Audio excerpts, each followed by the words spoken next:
नमस्कार मु लोरा स्वागत जोड़े मो चैनल लोरास किचन को। मु आज बेसर दिया माछ झोल बनैबी आंबुल देकी। जदि आपण मानक तरकारी पसंद आसीबो ताले प्लीज़ मो चैनल को सब्सक्राइब करनेबे। आ एटा पूरा फ्रेश नदी माछ। तो चलतु रेसिपी स्टार्ट करवा। प्रथमे मो मसला बनाऊँ देखंतु। ब्लेंडिंग जार मु दे दोची 1.5 चम्मच जीरा, ता संग को 3 चम्मच सोरिष,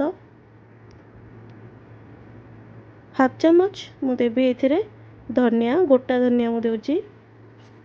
एबे सबुथिरे टिके पानी देकी 20 मिनट जाके ताको एमती खोला रखी दोची, से टिके फुली जिवो।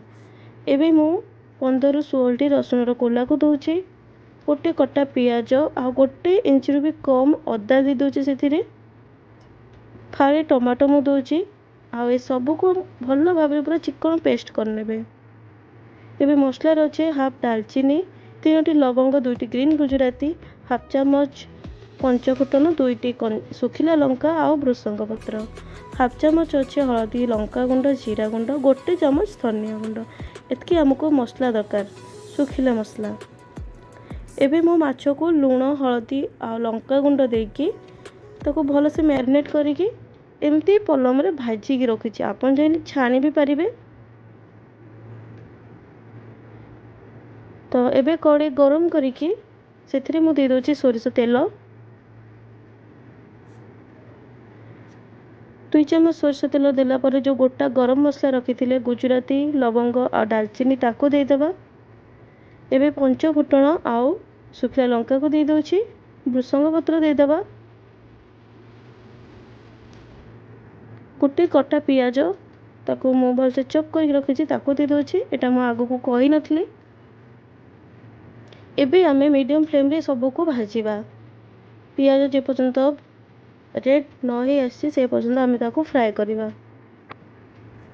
जो मसलाटा बनैथिले एबे ताको देबा। जेहेतु पियाज हमर भल से रेड कलर हे आसलानी, पियाज हे गलानी, तो मसला को दे देबा। सोरिष मसला दे सारला परे हाफ चम्मच हळदी आउ लंका गुंड को दे देबा। हाफ चम्मच जीरा आउ गोटे चम्मच धनिया गुंड को दे देबा।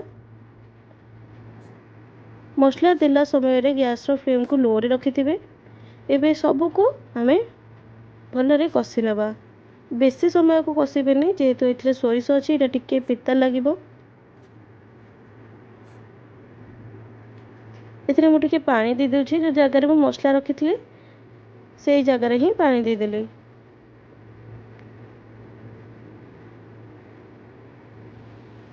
4 रु 5 मिनट ताको मीडियम फ्लेम रे एमती फ्राई करी सारला परे मसला हे गलानी। 3टी आलू को छोट छोट आलू मु एमती काटिकी रखिछि, सिझा आलू एटा, ताको एबे देकी टिके कसी देबा। बेसी समय नै, 2 रु 3 मिनट। 4टी कंचा लंका एथि दे देबा। तापरे मसला मु जोथरे रखिथिली सेही जगह रे पानी दे दोछि। ए पानीटा जेटा ब्लेंडिंग जार जो मसला थिला सेही पानीटा। पानी आपण जितके झोल रखिबे से अनुसार दे पारिबे। मु एठी पाखापाखि 3 कप पानी दोछि।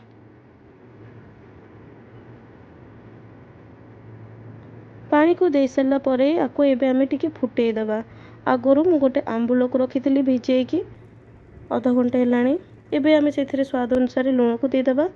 गैस रो फ्लेम को हाई कर देबे। आको टिके फुटेई देबे पानीटा को। घोड़े दबा से शीघ्र हो सिझी भी जीव टिके। एबे देखंतु पानी फुटी आसलानी। एबे मु जो आंबुल खंड को रखिथिली ताको दे दोछि। एथिरे मु गोटे आंबुल यूज करूछि, काहे कि ना मु आगरो टमाटो भी यूज करथिली।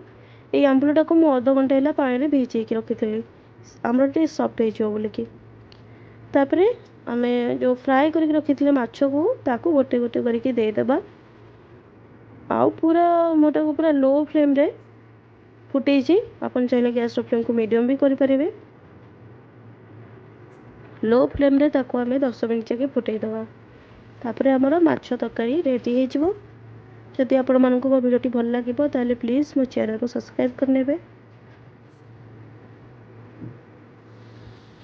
देखंतु 10 मिनिट परे माछ तरकारी एबे रेडी। गैस रो फ्लेम को ऑफ कर देबा। ସର୍ଭ କରିବା ଆମେ ଆକୁ। ଆଜି ପାଇଁ ଏତିକି, ରହୁଛି, ନମସ୍କାର।